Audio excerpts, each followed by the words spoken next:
Hello, this is Glenn Loury of The Glenn Show at bloggingheads.tv and at patreon.com/Glenn Show. Happy New Year to my patrons. Very happy to be able to celebrate the arrival of 2021. The show is doing just fine. We've been up at Patreon for a couple of months now and are approaching 2,000 patrons, and John McWhorter and I are very happy with the show and how it's been received, and are very grateful to all of those who have chosen to follow us and to support us. So happy New Year to you all, and thank you very much for your support. We want you to know that you do not support us in vain. Many have been demanding that we upgrade the quality of the audio offering here, and equipment has arrived. We have made some acquisitions. We're going to make some installations, and soon enough, you will be able to see the difference, not on this announcement, but on those coming soon enough. So again, thank you.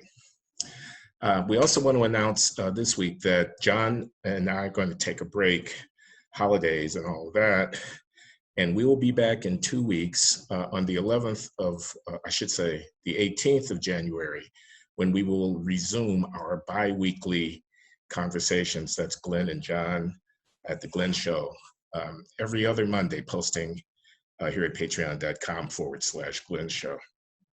This week, we've got a montage of outtakes from previous Glenn Show offerings. One is an interview done of me by a young writer asking about my intellectual contributions on the race and inequality issue and how my views have changed over the last 20 years since the publication of my book, The Anatomy of Racial Inequality. Two other previous posts are also being sourced for this montage, and these are John McWhorter and I speaking at the beginning and at the end of the summer of 2020 in the wake of the George Floyd incident in Minneapolis. John and I, in the end of wokeness at the end of the summer, take the measure of the summer's turmoil on racial questions. And in the What Killed Michael Brown episode, which posted at the beginning of the summer, we describe our early reactions to those developments. So that's what's on offer here this week. John and I will be back in person with fresh material 2 weeks from today. We do want you to know very much that we are grateful, very grateful for your support. Now, I have one further announcement. As you know, patrons can support The Glenn Show at two levels, $5 per month or $10 per month.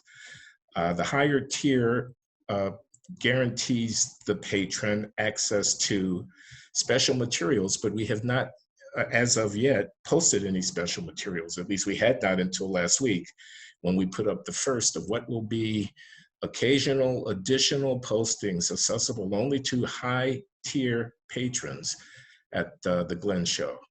The first of these is a lecture that I gave to the MIT Economics Department faculty and graduate students on why does racial inequality persist. That lecture is available now to high-tier supporters at patreon.com/Glenn Show.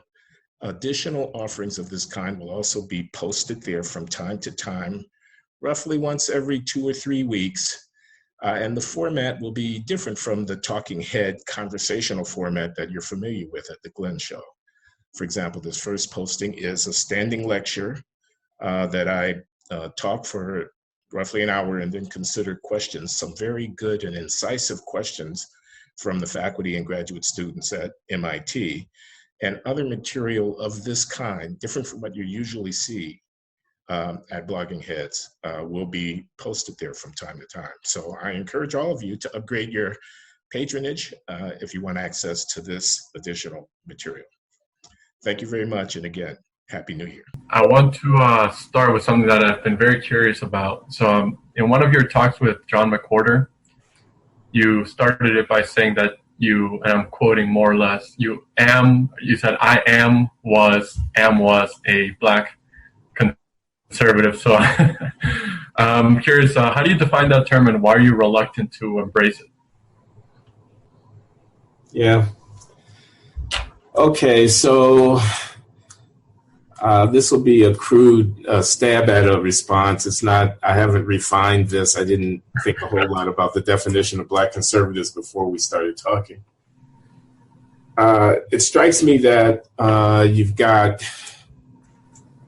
certain figures like Justice Clarence Thomas. I think you have to call him a black conservative. I don't think there's any way around that. There's jurisprudences of a conservative stripe. Or you've got the aging, but still, I think, very formidable economist, Thomas Sowell, who's carved out a niche for himself in social analysis of race-related issues in the United States. As a naysayer and a critic of the civil rights establishment, he's a conservative economist. I guess you have certain figures, the Milwaukee Sheriff Clark, David Clark, I think is his name, or Ben Carson, who runs for president in the 2016 cycle, or who's the fellow who used to be the chair of the Republican Party. You see him on cable television sometimes. These figures. So I'm not answering your question. Your question was, how do I define black conservative and why am I reluctant to be so identified? I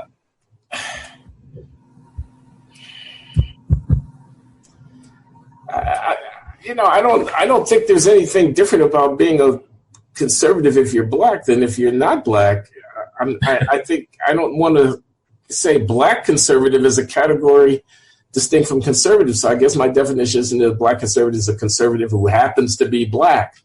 I don't think there's anything interesting about the fact that a person is black, or at least there shouldn't be. I mean, there will be in social practice because there's certain expectations, and conservatism is less frequently encountered as a overtly embraced ideology amongst African Americans. And some blacks may feel that by being conservative, you've betrayed them somehow. But I am not enamored of that way of looking at the world. I don't think there's anything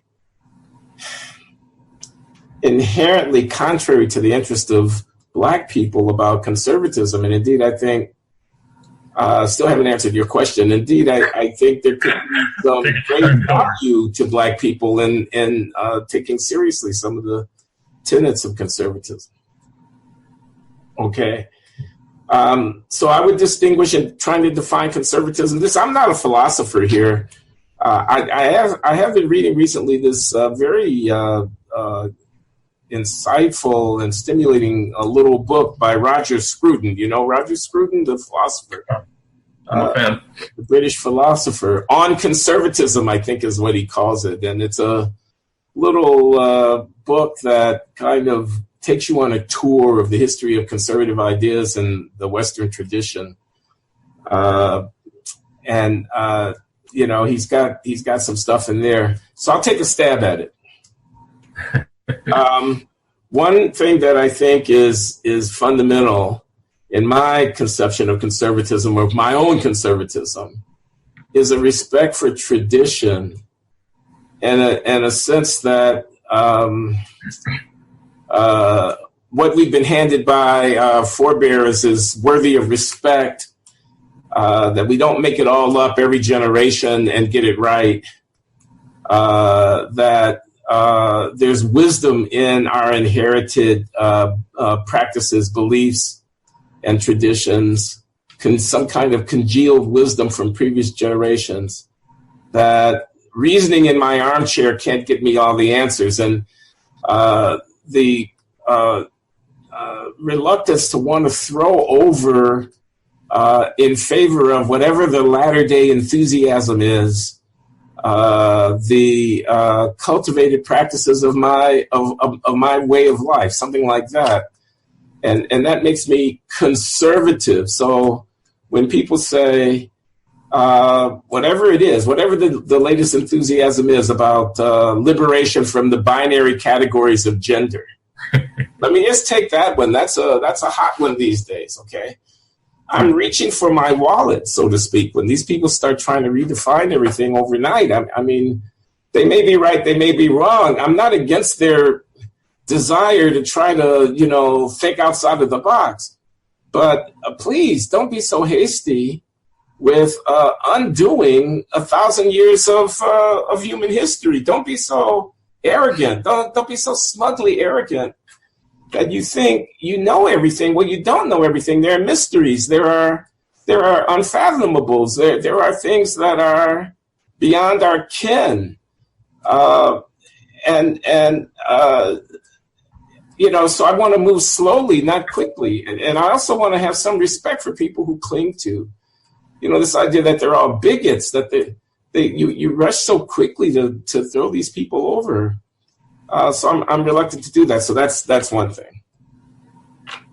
I was talking about family, and in terms of talking about gender, you could also say something similar about religion. I used to be much more religious in my practice than I am now. I can't say that I am a religious person today. I lost my faith, I guess you could say, and that's a long story. But I have great respect for people who embrace this part of our culture, and their beliefs warrant, in my mind, within reason, to be respected and accommodated. And I've said this before in my podcast, but it's been a while. I'll say it again. My son is a gay man, and he's an atheist, and he and I have had heated discussions about that. I think the two things are related in his mind. In any case, his atheism and his homosexuality. But in any case, he's very dismissive of the church, and I want to say, gosh, this is how people manage to hold things together for themselves, their faith. It gave meaning to their lives and so forth, including Black people, including people who had to go through very difficult travails. Let's not be so quick to consign them all to some kind of. So, a respect for tradition. Another part of conservatism would be, in my mind, that I would be attracted to is associated with my understanding of economic science and of the foundation of our prosperity in the modern world. And this is a respect for the enormous power of free exchange of people, of goods and services in the marketplace, where the urgings, this is Adam Smith, this is just pure kind of invisible hand stuff. The market is a really amazing thing. And yes, it has its flaws and whatnot, but again, people are so quick to throw it over. All this talk about socialism that you hear now amongst progressives is nuts to me. I mean, it's just refuted by history. The 20th century proved it wrong. None of those experiments worked out. Command economies, centralized control, undermining private property, killing incentives, allowing every political fad to get its hands on the means of production through the monopoly that the state has on the legitimate use of force. These are not good things. If I think climate change is a problem, and I think that too much carbon is being consumed and waste product put into the atmosphere, seizing industries by the force of government is not the way to respond to that. Rather, in my mind, allowing the prices of goods and services to reflect the full cost of the use of carbon, which is not internalized in a lot of transactions. You could just pump stuff out into the atmosphere. It's very difficult to regulate. Getting the prices right is the way to do it, and then letting people figure out for themselves how to go. So a Green New Deal. This is the latest fad. They're going to reorganize society based upon a concern about the preservation of the planet. And who are they? They are, in the present instance, the left wing of this particular country's political establishment. But these people are dangerous in my mind. They get their hands on the resources, and you're going to have a lot of waste and a lot of whatever. So, not to go on too long about this idea about thinking capitalism, yes, socialism, no, about thinking the market is not the enemy, the market is basically our friend. That doesn't mean that I would do away with all regulation, but I'm skeptical of regulation, and I think it's easy to overdo it. The politicization of economic activity, I think the 20th century teaches us where that goes. The Chinese are growing rich precisely because they are allowing for market processes to work themselves out, etc. These things are not necessarily without some tension between them, and this is what reading a guy like Roger Scruton will bring to our attention. Respect for tradition might mean that I don't want to allow an unfettered market to overturn everything in pursuit of profit, everything including some of these ways of life that we try to preserve that we've come to value through the cultures that we've inherited from the past. I'm not a libertarian. I'm not a laissez-faire type absolutist over here. But within the context of contemporary political discussion in the United States, I find myself to the right of center. Tax the rich. Wealthy corporations, this is all rhetoric to me. Corporations actually are people.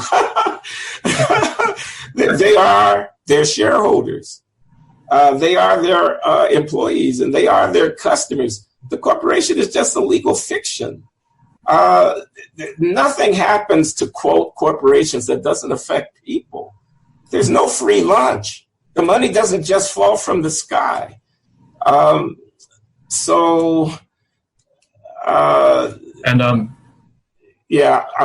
think I've gone on long enough. You asked me, what do I regard to be a conservative? Okay, so I said a traditionalist and a person who respects the market, and I'm both of those things.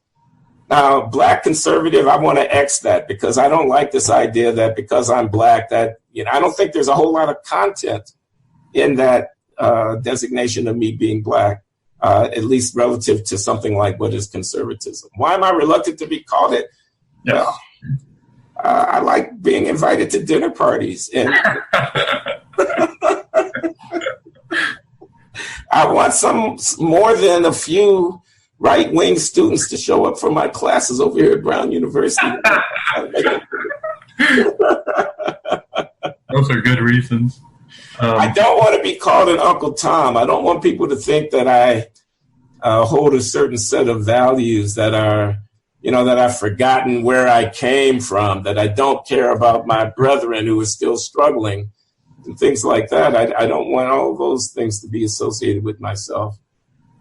But it's the social pressure rather than yeah. So, okay, that's a long answer. That's a great answer. Thank you.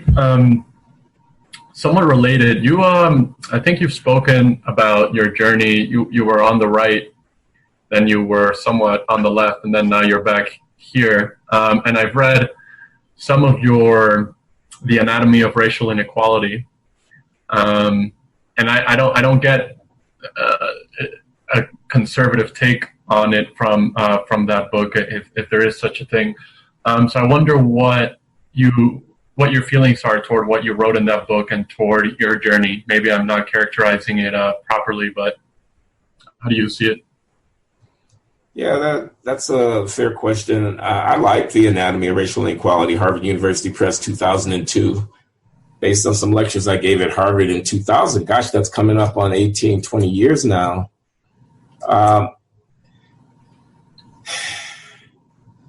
So in the book, I talk about racial stereotypes, racial stigma, and racial justice. Those are the 3 substantive chapters based on the 3 lectures that I gave at Harvard. I don't think I changed very much today what I had to say about racial stereotypes, where I was just trying to make the observation that because what we call race is rooted in visible markers on human bodies that others can recognize, the effect in society of racial distinction and racial difference will work in part through the suppositions that people make about other people based upon how they look. They'll form judgments or, estimates or whatever. How likely is it that someone I see on a dark street at night is a threat to me? That might be influenced by the race of the person, also the age, the gender of the person whom I see. In a lot of economic transactions, I try to argue it's uncertain. The person making a decision doesn't know. A lender, whether or not a loan is going to be repaid. A landlord, whether or not rent is going to come in a timely fashion. A police officer, whether or not someone who's a suspect is carrying a weapon. These are unknowns which it may be important. A cab driver, will this person, if I stop for them, cause me some trouble? All of these are things that people are concerned about, rightly concerned about, and they may be informed under certain circumstances when decisions have to be made. So there's a stereotype. I took the position that this was an intrinsic part of social life and not necessarily a good or a bad thing in and of itself. And in any case, an inescapable practice that you were going to have great difficulty rooting out in every instance. And so worthy of study. And I tried to argue that it could work to the detriment of a disadvantaged population like African Americans and could feed into a kind of reputational, dead end where in a self-fulfilling way, people had negative beliefs that would come to be fulfilled because the incentives that those negative beliefs created, et cetera. I could go into the details, and I don't want to spend too much time responding. I was just trying to say, what is there in the Anatomy of Racial Inequality that I would affirm without qualification today? And that is certainly part of it. I talked about racial stigma. I said there was this inescapable residue of the fact that African-American identity originates in slavery in the United States, and that the ideological justification for the practice of slavery necessarily required some kind of diminution of the sense of the worth of the people who were held in that condition. After all, we are a democratic republic affirming Enlightenment ideals founded on the idea of all people being created equal and so forth. And yet we have these institutions attendant to the practice of commerce in human beings. Those human beings are of African descent. Very natural and maybe even unavoidable that there would come to be associated with those people of African descent, a sense by the powers that be that they were not quite fully human, that there was something deficient about them that legitimated or justified their being held in bondage, notwithstanding the political commitments of the Republic to equality and freedom. So my argument was that fact, and I do think that's a fact, I think there's plenty of evidence supporting that view, had a long kind of consequence that continued into the present day, and that helped to account for the persistent disadvantaged position of African Americans. I still think that is true as far as it goes, but I wouldn't rest so much on it as I did in that book. It was a very important part of the argument of that book. And I think that I would put much less emphasis on the determinative consequences of this legacy of racial stigma, which is there. Something I didn't say in the book, but which is true, is that the reputation and impression, the judgments and sort of social position of African Americans, of blackness within American society, is not simply a product of history, of the legacy of slavery, Jim Crow segregation, and so on, but it's also a consequence of the ongoing achievements and failures and deficiencies and conduct of African Americans in contemporary life. Let me not be obscure.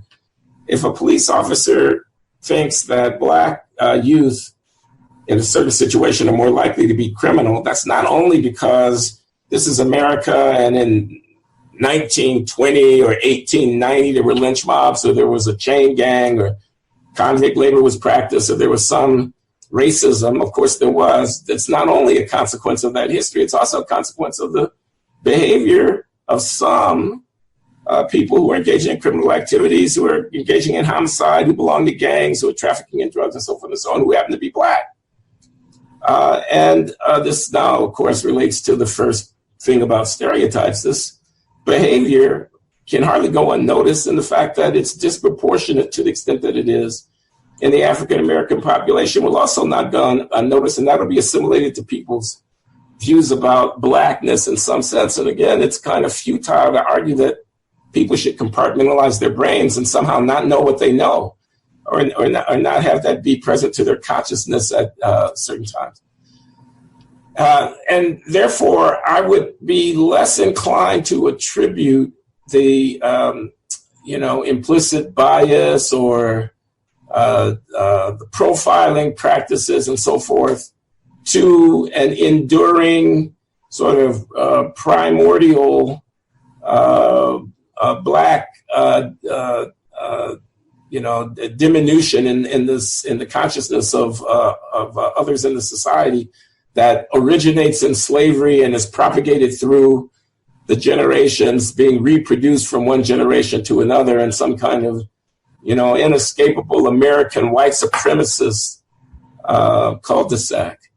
I'd be less inclined, as I was in that book, to lean in that direction, and more willing to open myself to the possibility that much of what one is seeing in the contemporary American scene that has Blacks perceived in a negative way is reinforced and to some degree perpetuated by behaviors characteristic of the African American population, or at least some elements of it that are vivid in the consciousness of contemporary American society. I say that with trepidation, but it's what I actually think. And it's a distinction that I would point out between Glenn Loury of today and the Glenn Loury of that book of 2002.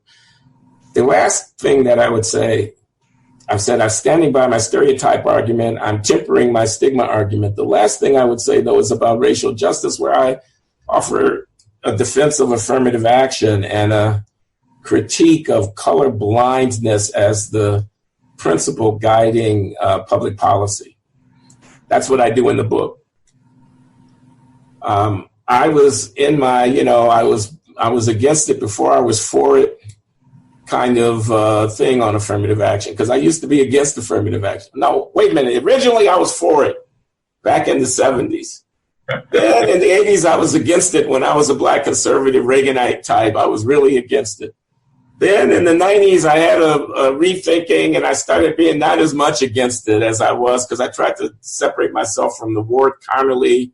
That's the advocate of race-blind policies, African-American businessman in California, responsible for Proposition 209 in California, the ballot initiative that bans affirmative action out there. Shelby Steele, Clarence Thomas, who's been very outspoken at the court against affirmative action. And so on. I wanted to separate myself from those guys. So I was kind of like for affirmative action, having been against it, having been for it. And now I find myself, I just signed on to a brief that's going to be filed in the court with this Harvard case that's in the federal district court here in Boston. It's the judge has not yet rendered a decision, but the trial has been conducted.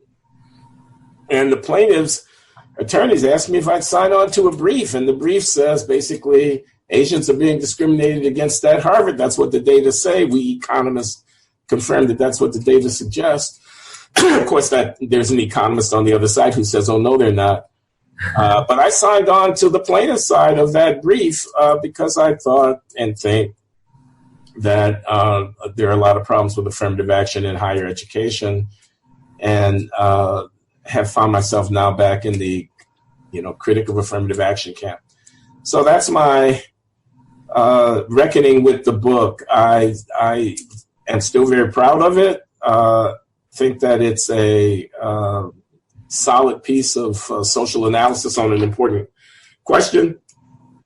There's not a single equation in the book, but the book is rooted in a kind of framework of analytical economics that I've developed in some of my more technical research publications.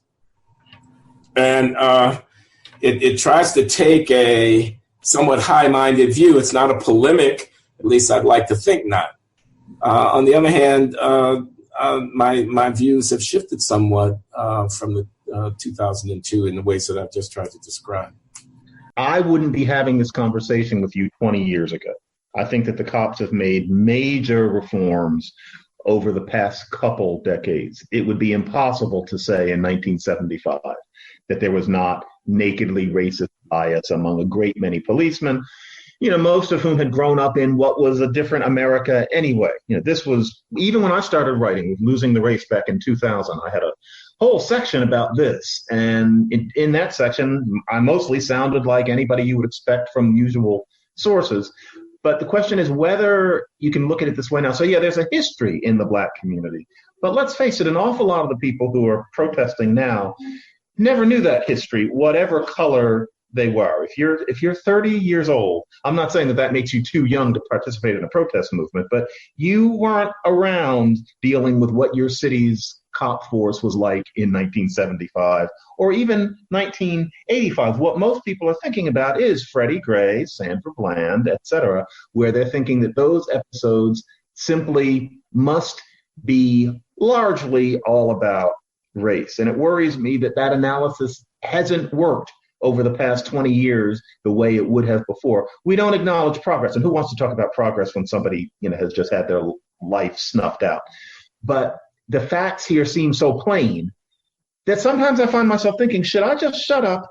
Because sometimes the facts aren't important. Sometimes sitting here and what really needs to happen. And there's a question for you. What needs to happen is that the cops need to be reformed. And that would have so many benefits on so many levels. The cops need to be blown up and started again. Now, here you and I are saying, well, technically they kill, many more white people. And if there's a disproportion, it's because of socioeconomics. So, Floyd did not die because he was Black, technically. Maybe nobody wants to hear that, and maybe they don't need to hear it at this point. Maybe it's too picky a point. If the cops do harass Black people more, maybe the point that they don't murder Black people more isn't valuable in this particular setting. Sometimes I think, am I being a tattletale in the fifth grade or something? What do you think about that? That this isn't the time for the points that we're trying to make? I think this is the time that we must make the points that we're trying to make. And now I will include myself in that first person plural because I actually don't disagree with you at all in what you've been saying, but I see what the other arguments would be. I think we have to because we're in the grip of hysteria.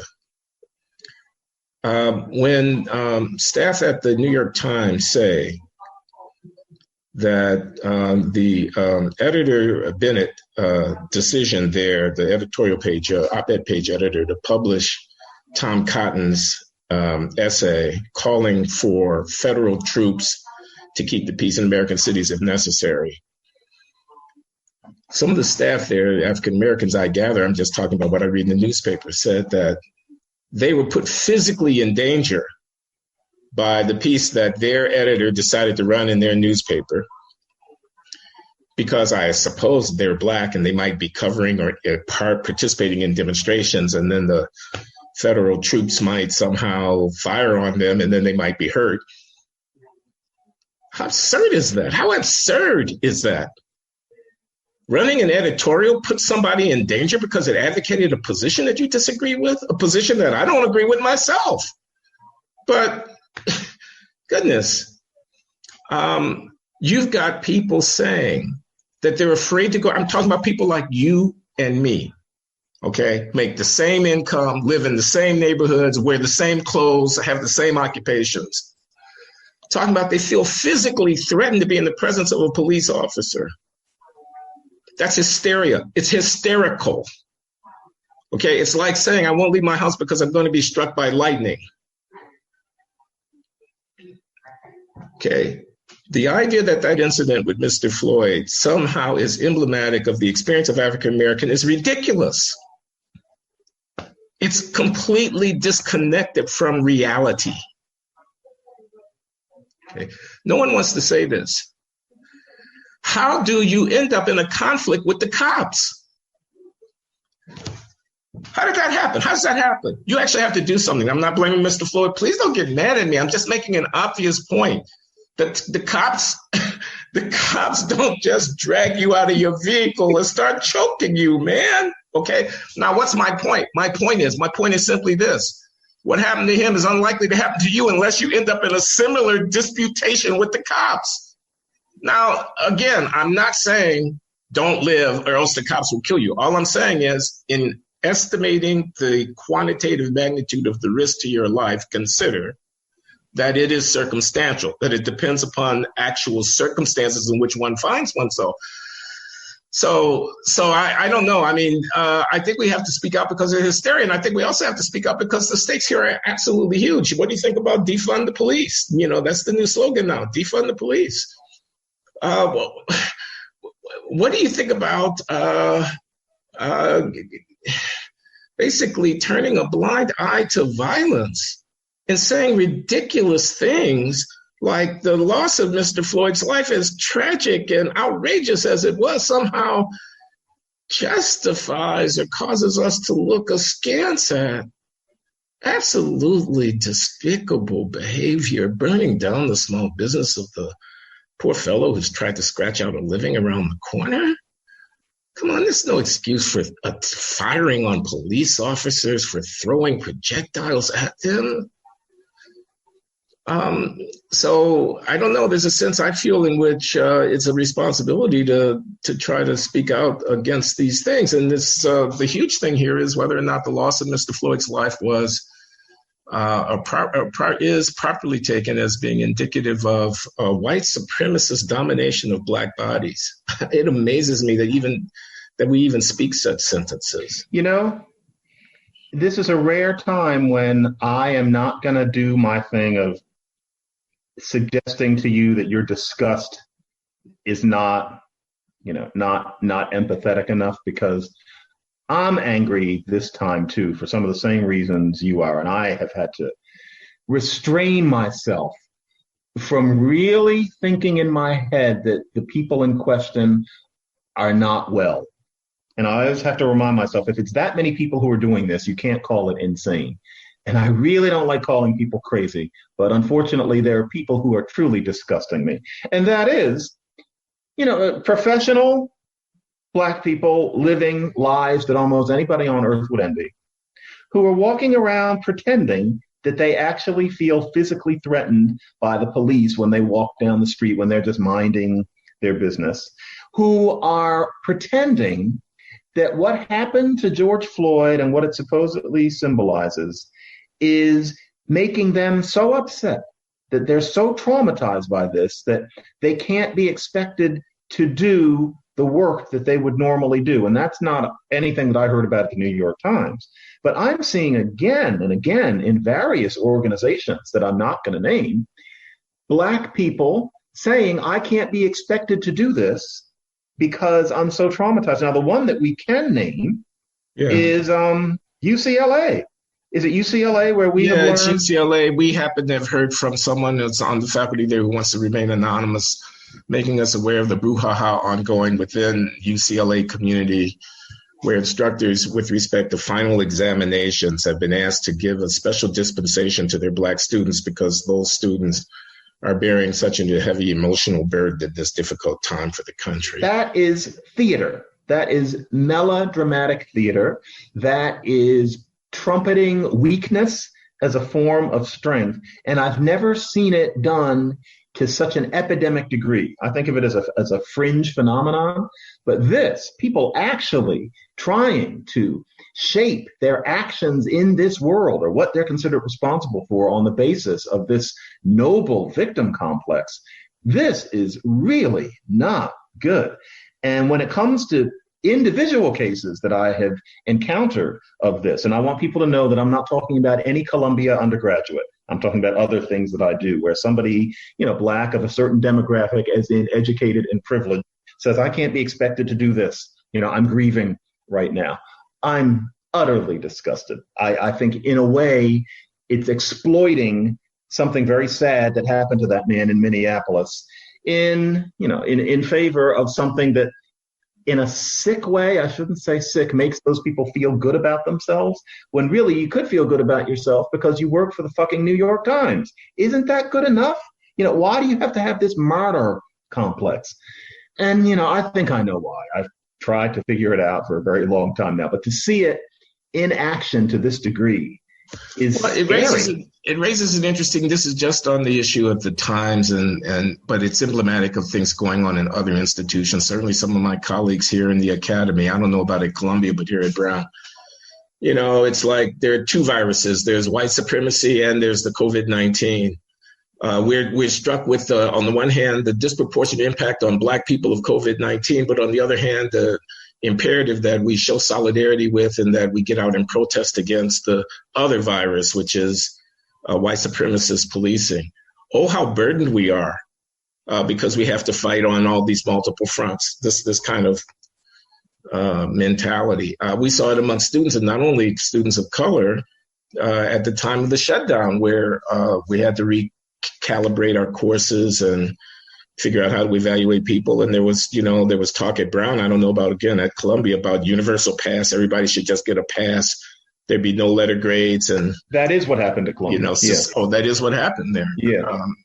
What we did. It wasn't racialized, but yeah, that's what we had to do. No, it wasn't racialized here either. We gave students the option of going to electing pass no credit as their grading option after the ordinary deadline would have expired for them to do so. So any student who wanted to exempt themselves from a letter grade had the option. But the universal pass is a different kind of policy because it insists that you not afford the option to people to exempt themselves, because that way anybody who takes the option of exempting themselves wouldn't be marked if everybody got a pass. You wouldn't. Let me make it clear. At Columbia, it was everything was made pass fail. So you could be failed, but of course, it's very rare that a student is going to perform at so low a level that you're going to fail them. So in effect, it meant everybody got a P. I'm just distinguishing between everybody getting a P or everybody getting the option to go to getting a P or a letter grade. In the latter case, people who do not exercise the option of the P and who end up with an A are really getting a superior grade in the course to the person who got the P. Right. So anyway, it's a side point. I'm just saying there's a lot of pampering going on. A lot of people have expectations that, the emotional burdens of this time and, the burden of having to protest, because you do know that's an obligation. And, how can you study and protest at the same time? Yeah. And I mean, what really stuns me, this is a corollary of all this, is that, history is going to be interesting during this moment in so many ways. 1 minute, the idea is that when you step outside, you're supposed to wear that mask, certainly when you go inside. But for about the past month, the etiquette has been, not only the science, but to an extent, the etiquette. Even if there's no one anywhere around you, you're supposed to put on that mask. Those of us who have small children, are dealing with it. We have to put these masks on our children, and they don't quite understand why. You got to put on the mask, and you're supposed to stay away from other people, and it's been really hard. Then the day after, once there are these protests, there are all these people out in the street, and quite a few of them are wearing masks, but just as many aren't in most of these cases. And even if they are, everybody is, chic by jowl for the most part. There's all this yelling going on because that's how a protest works, but that kind of transmits the virus more. And all of a sudden, considered impolite to talk too much about that. Or you have serious people such as Mayor de Blasio here in New York City saying that, well, fighting racism is a priority here, when just 10 seconds before, everybody is making it sound like COVID is the bubonic plague. And you're not supposed to go anywhere near anybody, even in the mask, unless they're your nuclear family. Then all of a sudden, and wait, just one bit. And we have to remember that in New York City, 10 minutes before this, de Blasio had presided over breaking up Hasidic funerals. So all these people are crunched together inside and outside. That's got to go despite their religion. But then once everybody's out in the street, as far as he's concerned, everybody gets a pass on that. What about the medical science? But apparently anti-racism trumps even medical science. I can't believe what world we're in.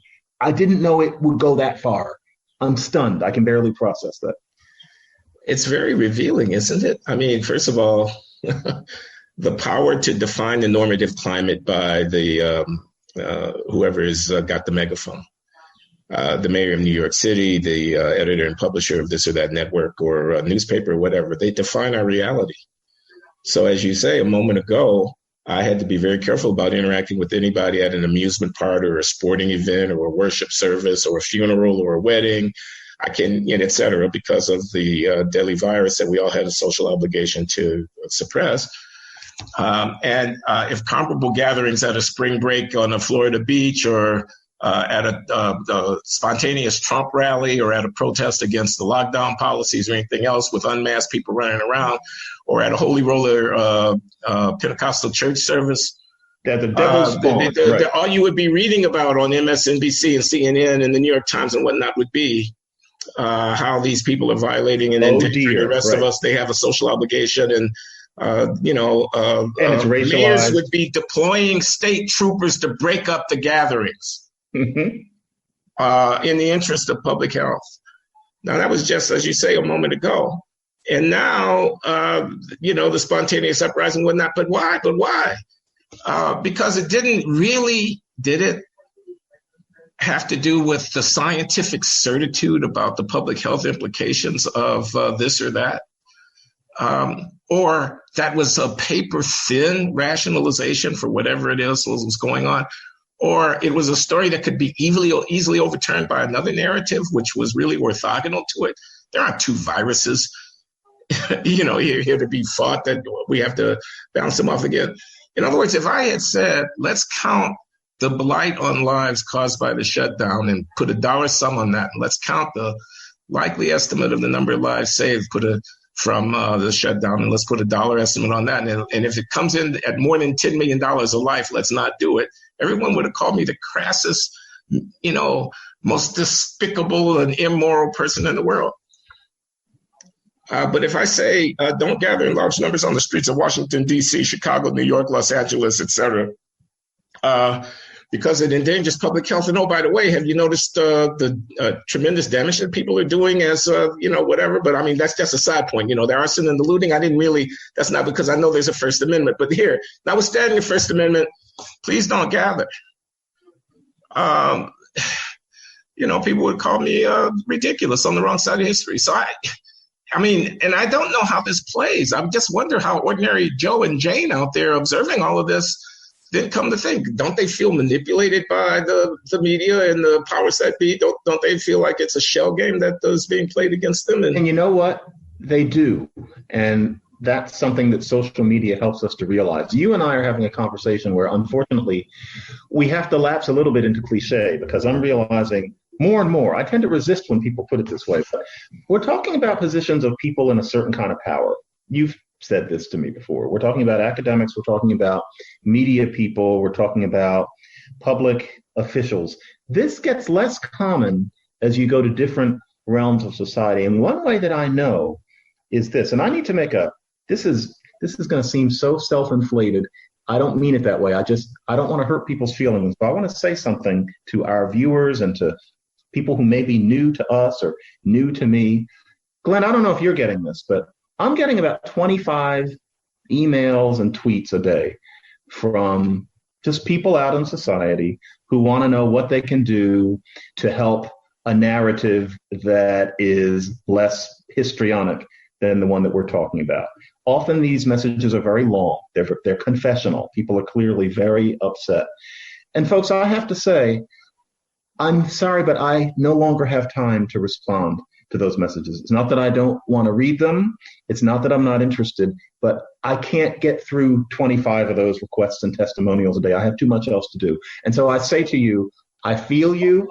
Thank you for listening to me. But at least for the time being, and I would say probably for the next 3 or 4 months, I can't answer any more mail about this sort of thing. It's not that I don't like you. It's that I literally don't have time. I have children and I have many jobs. I'm really sorry. However, now that I have said that, they're there. I mean, I've probably gotten at least 300 of those since George Floyd. I've gotten a ton of these messages. I know what you're talking about. And people, I want you to know, it's not that I'm saying that I'm some big deal. I can imagine how much mail various other people get. But still, it means that there is a groundswell out there, because for every one of those people, just like with cop killings, you see one person, you figure there are 3 others you didn't know about. Every one of these people, there's somebody who's not writing us mail. They get it. It's just that they're not running the New York Times or New York City or, the 1619 Project, et cetera. So they are there. But the question, as they all are often asking, is really how can they have more power? All these people who ask me, on my school board, everybody has gone crazy. How do I speak some truth to these people? And a lot of the people who write that to me are Black. And what is the answer to that question? What is there to be done about this? Or is there nothing? That's the question. Is this a hopeless situation, or I wonder what you think about this. I think we have to be mindful of, and I say this with modesty, of our particular situation in this national discourse. We are Black. Okay, I mean, we're the Black guys. Mm-hmm. We are contrarian to the extent that we agree and we don't agree about everything, but we are the contrarian. So the kind of message that we're putting out, like the message we're putting out right here, right now, not so sure that George Floyd's killing was a racial event. I mean, that's an extraordinarily contrarian thing to be saying in the midst of a movement, so-called movement, that's being mounted against police violence and so-called white supremacy. So we're contrarians and we're Black. We work for these prestigious institutions, so we have a certain amount of status and whatnot. So there's something more than just casual about our interventions, and people latch onto it for a variety of reasons. Many of our detractors are detractors in part because they feel that we betray our people as Black people by the contrarian positions that we take. And many of our fans are fans in part because they are just extraordinarily relieved to be able to hear a Black person saying something which they take to be sensible, but contrary to what they expect Black people to say about certain very sensitive issues, mm-hmm. which they think themselves. And hence, in hearing us say it, they feel somewhat comforted that they're not, that they're not racist for thinking it themselves. I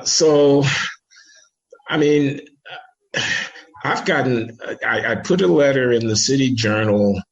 I had written a letter objecting to the Dear Colleague note that came to me from the president of my institution, Brown University.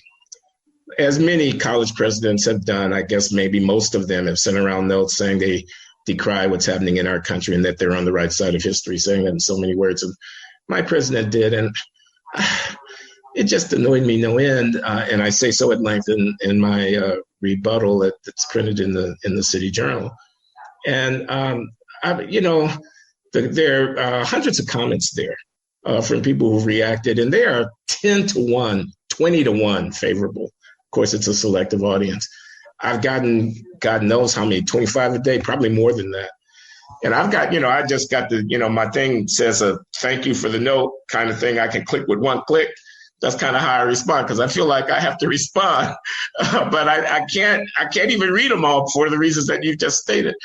Yeah. But they're all saying things like, thank God for you, thank God for you. Now, I'm not patting myself on the back. I'm just giving you, and this is not a scientific polling by any means whatsoever, but it certainly is indicative of something of a hunger out there. It is. For people to hear something different. And Glenn, if I may stress for somebody who's hearing this for the first time, most of these people who are writing you are not bow-tied Republican males. It's not only them. That's right. A wide cross-section of people, genders, races, ages. It's folks, as people like to put it. It's many of them not are just graduate students and undergraduates. I'm getting letters from them. They're colleagues, professors in different fields at different universities around the country. When I talk about my compass, part of what I mean, though, is this. You talk about the racial reckoning. It's occurred to me that there's a certain crowd who think, and I don't think they're trying to force this, they actually think this is natural, that we're having a racial reckoning in the wake of what happened to George Floyd, and that what that racial reckoning means is that America is now responsible for towing a radical leftist line on race that involves all of this recreational self-examination and this idea that every single field of moral or artistic endeavor needs to suddenly turn itself upside down to quote unquote observe diversity, and also that people who don't toe a certain ideological or terminological line are not only to be criticized, but also sanctioned in some way. And already the meaning of the word cancel has changed so much in the past 10 minutes that I won't say cancel, but the idea is that you are supposed to be beaten in the public square in some way. There's a whole crowd of people who think that the racial reckoning is not supposed to be what we maybe would have thought it was, say, a couple decades ago when we had the national conversation on race. And even though all of that wouldn't have made sense to everybody, still, both feet were on the ground. You were talking about affirmative action in certain ways. Now there's a group of people, and I wouldn't say that all of them are young, but the idea is that the racial reckoning means that we're supposed to conduct the country as if Robin DiAngelo, Ibram Kendi, and Ta-Nehisi Coates are the authors of, say, 3 testaments of a certain volume. And that is creating a lot of friction, but this is the thing. I think there's a certain pushback against that. And the pushback is not saying we don't need to think about race at all. But I think that without knowing it, this crowd has played their hand so obnoxiously. And they didn't know it. They really do think that their way is the only way of looking at things. But I think that, frankly, the rest of us being pushed into that corner, I think a significant number of people are saying, no, this is not what we need to do. And I'm beginning to enjoy seeing signs of that. Do you know what I mean? Well, hold on. I'm going to make sure I'm following you. There's a national reckoning with race. It's different from the conversation on race that Clinton conducted in the 90s. There's a certain urgency of declaring yourself on the right side of history and a certain intimidation or force to enforce that urgency. But then there's a pushback against that, which you're hardened to see. Is that what you're saying? Yeah, I don't feel like those people are going to take over.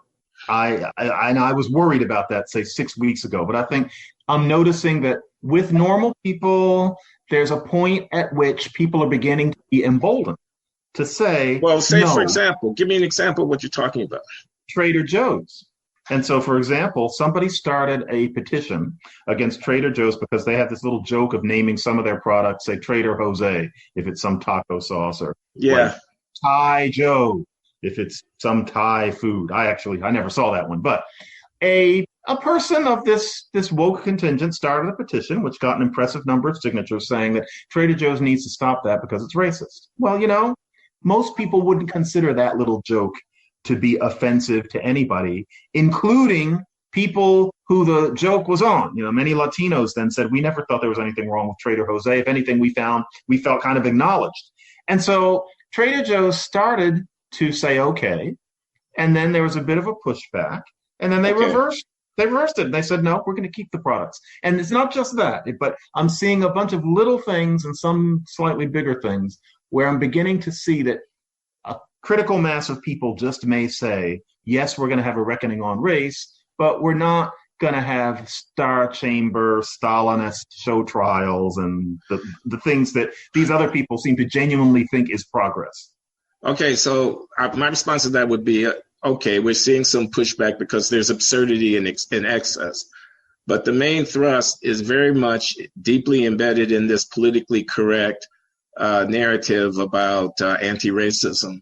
And I give the sports arena, the athletes, as an example of that. The NBA that didn't play games, they boycotted. Some of the things that were said around that, like the country doesn't deserve our talent, is almost what the athletes were saying. We shouldn't have to perform like monkeys for these people who are not, who nevertheless will not affirm the value of Black life. I mean, it's pretty extraordinary, isn't it? Because Black Lives Matter is not exactly, the Salvation Army or the Red Cross or something like that. It's political. It's got a sharp-edged, whether you like them or love them, they definitely have content. They're coming from a particular ideological, philosophical posture. It's political. It's on the left. It's Black nationalist in a certain kind of.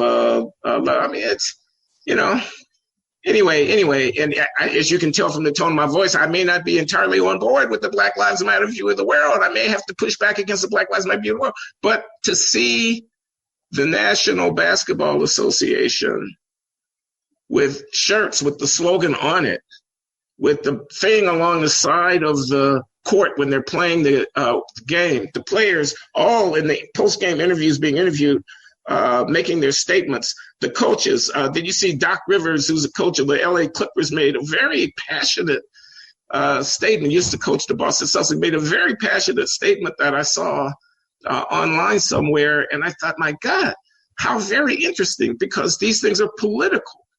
So we have a major sports league, or if you transport that to another business, can you imagine another line of business where the very conduct of it would be, shrouded and infused with the iconography and the mythology of the political view of a particular part of the partisan spectrum.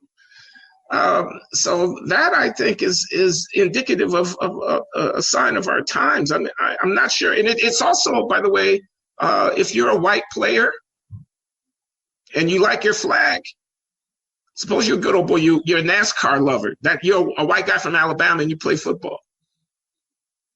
Are you going to say anything to the contrary of what these guys are saying, man? No. You have your head handed to you on a platter. You're right, and you're making me clarify what I mean. As always, the hardest nut to crack is the one about the cops. That is always the center of our racial tensions, whether people say it or not. And it's been that way in particular since the early 1960s, if not before. And so I talk about the pushback, but Black Lives Matter is becoming kind of a nebulous concept. But I think we would both agree that the reason that they exist is because of the idea that the cops kill Black people out of racism and that needs to stop. Now, it's getting to the point where Black Lives Matter has associated itself with a general leftist point of view. And so you say Black Lives Matter and you start thinking about Ibram Kendi's books, et cetera. But those athletes are responding to things like what happened in Kenosha. They're thinking about George Floyd. They're thinking about men like them who get shot by the cops and the idea that the cops shoot men like them but would not kill their white equivalents. Now, you and I have talked about how that is a very debatable proposition, and that's putting it politely. I don't think either one of us believe that the evidence suggests that the cops kill out of even subconscious racial animus. But that's an argument that people like us make that gets read by a certain crowd. It feels counterintuitive, frankly. I don't know if to you, but even to me. And so if that's going to start having an effect, it's almost sad that the highest up I've heard it have an effect is from the jackass's mouth. Trump, who actually said, well, it happens to more white people. And I was thinking, oh, God, he got that from the sort of thing that we write. But it's not going to get around beyond that too much. And so I don't blame those players for laboring under that illusion and protesting it. That's not going to go away for a long time. However, everything else about race, everything, outside of that central circle, it seems to me that people are more, I hate to say, I'm not even going to say, people are more empirically grounded in it.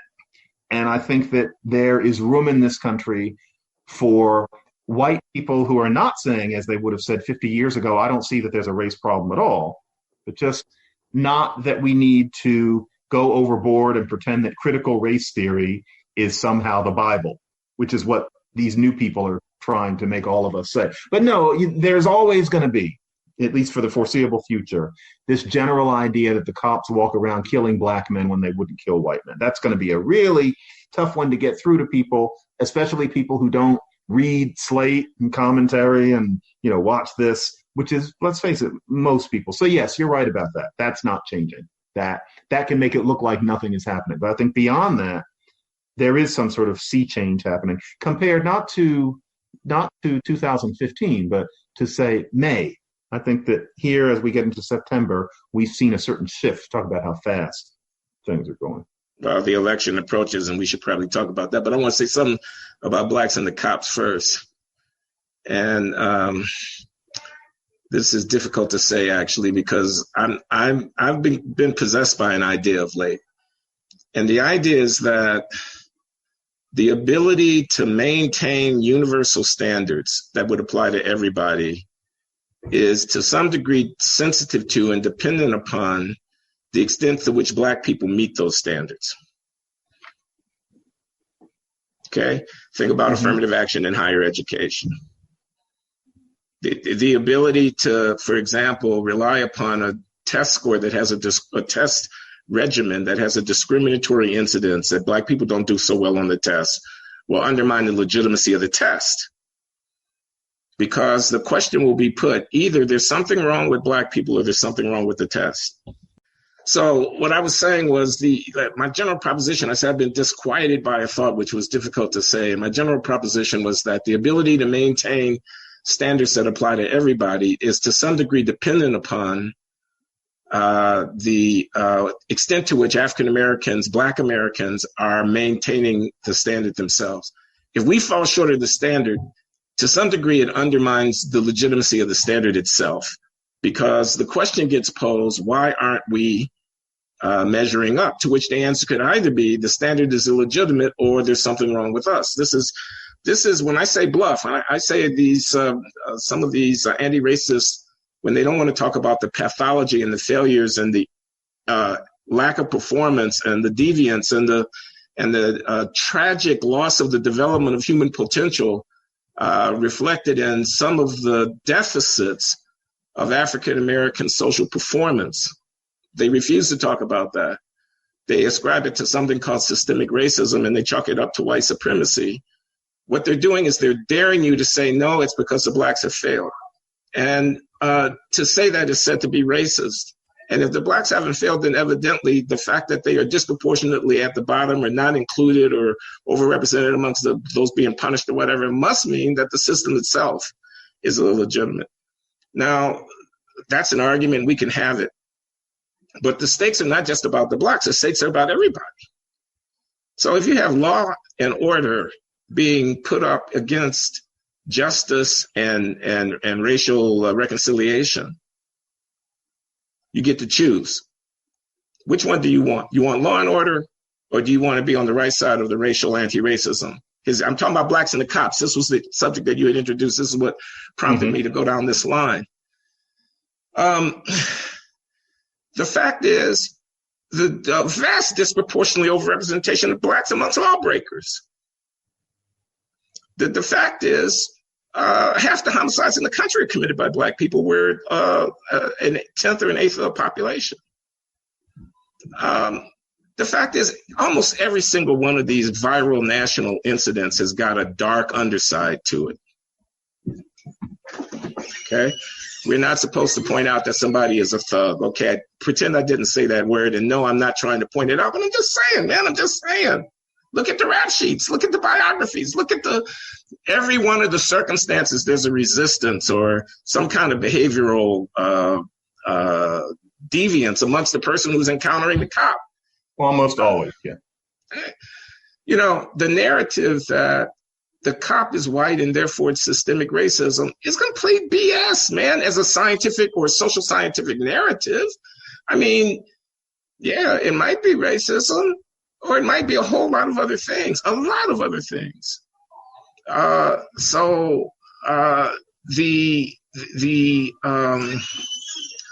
What I think is happening now is that it shows the danger of a certain kind of unraveling. People walk into high-end stores having thrown a brick through the window, and they walk out with their arms full of boxes. And serious people in serious newspapers will write, well, you know, there's a case for looting.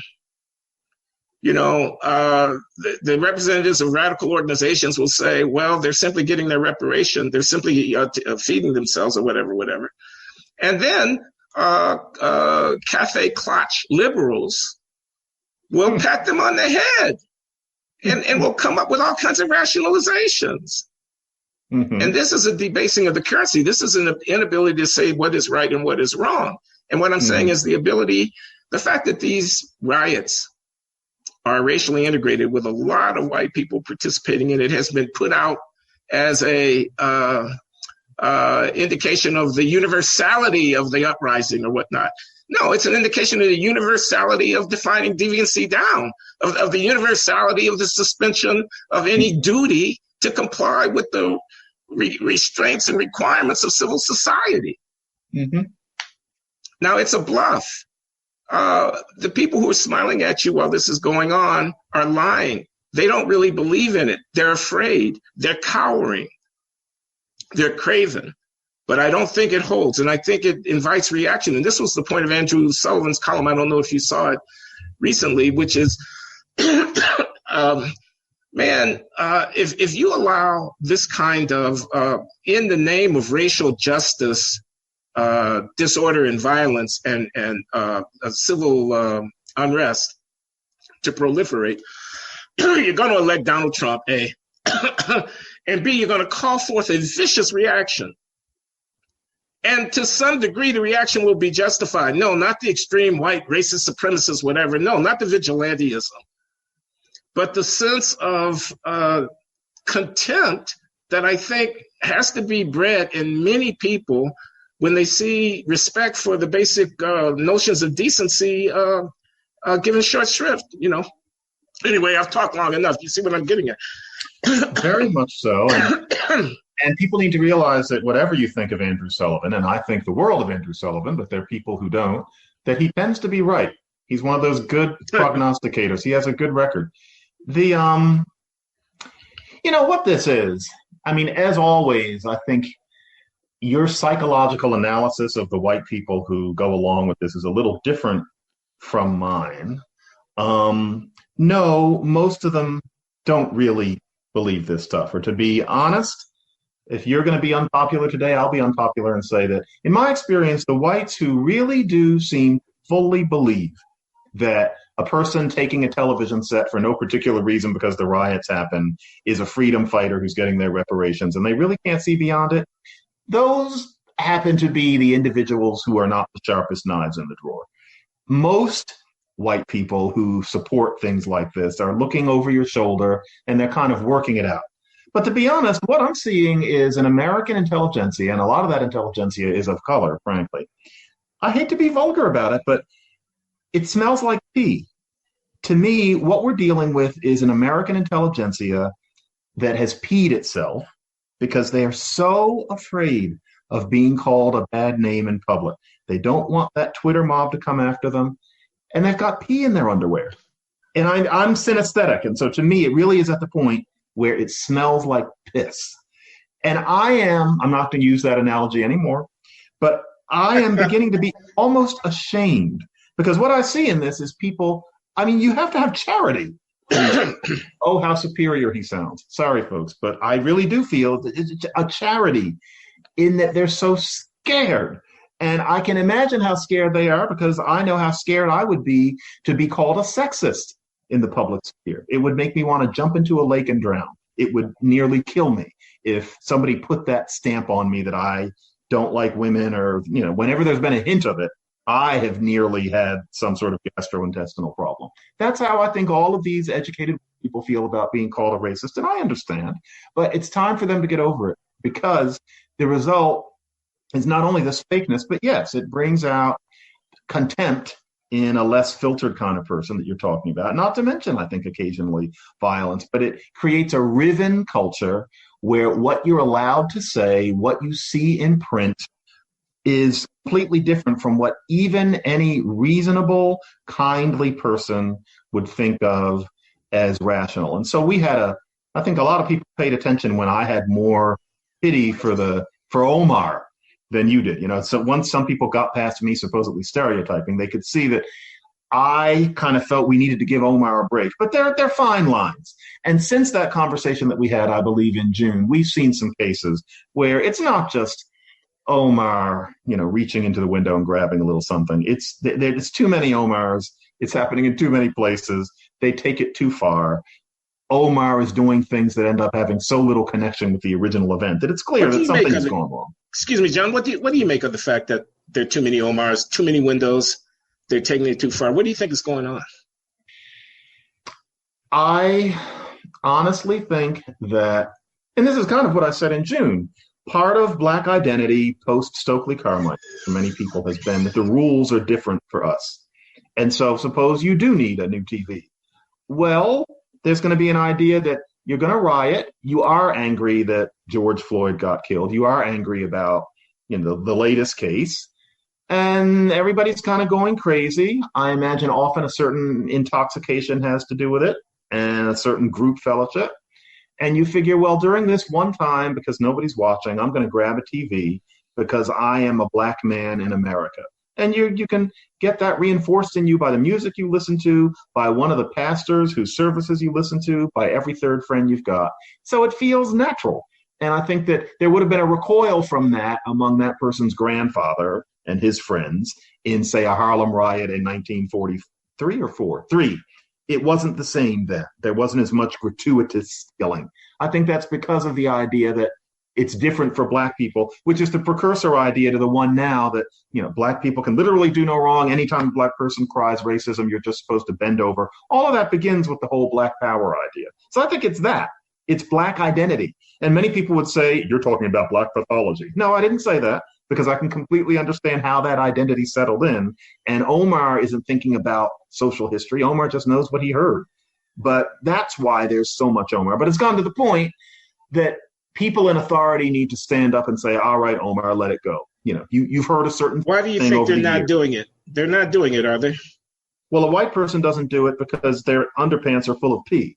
A Black person doesn't do it. A Black person can do it and gets yelled at, of course. Bob Woodson is the type of person who would do it. But a lot of Black people don't do it because they genuinely believe that to be Black in America is to be subject to a different set of moral standards. And to them, that's a very coherent sense of justice. And I think this is many people with PhDs on out to all sorts of other kinds of people. It's a different ideology. Black people got screwed. Why isn't this a variation on something that we know? I mean, you will recall perhaps, or you will have read about during the 1960s, I will recall the counterculture and the anti-war and the excesses and the Weather Underground violence and whatnot, and the sympathies amongst the radical chic intellectual classes and on to the left wing of the legitimate political establishment for this kind of deviance, and the smoldering, seething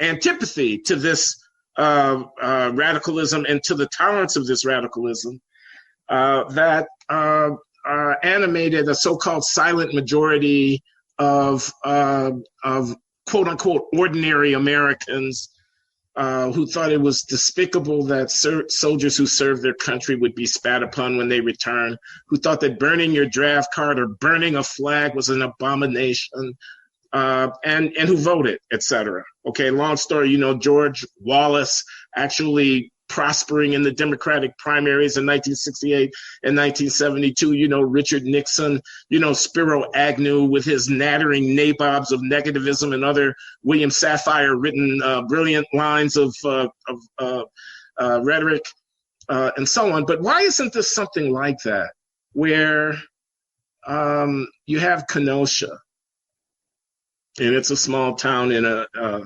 Midwest, and it is what it is, and I'm not going to go in. I don't know it that well. I grew up in Chicago. I knew of Kenosha, but it's now come into our light. But there are a lot of Kenoshas around the country and a lot of people in towns like that looking at what's happening. And, of course, it could happen anywhere. It can happen anywhere. There's no, Kenosha didn't do anything in particular to deserve the whatever. It has its history, but it could happen anywhere. And they're thinking against these Omars. And they're apologists. I'm sorry, there are Omar apologists. Mm-hmm. and against the people whose reflex is to derogate and denigrate and spew hatred at the police. I mean, Trump has his finger on something, doesn't he? When he says we support our police. I'm talking about the median temper of American opinion. I'm talking about ordinary people. They could be of any color. They see an immigrant who built a business on the avenue, have his whole life destroyed in a flash. They see these raucous mobs of unbelievable arrogance and narcissism and self-importance, running around insisting that people raise their bald fist or spewing racist invective. They see contempt for the ordinary, normal rules of civility by people who feel self-righteously empowered on behalf of justice for what many people will see as a bunch of criminals. Okay? You think they can't see it? You think they don't think if he hadn't fought the cop, he wouldn't have ended up in the altercation that led to him losing his life? Why did he fight the cop? Of course, you can't say that. No one ever writes that in the New York Times or the Washington Post. I didn't say it. I was just saying someone might say it. But I'm saying, isn't there a silent majority out there? And I'm not just talking about the election. I'm talking about the country. You know what?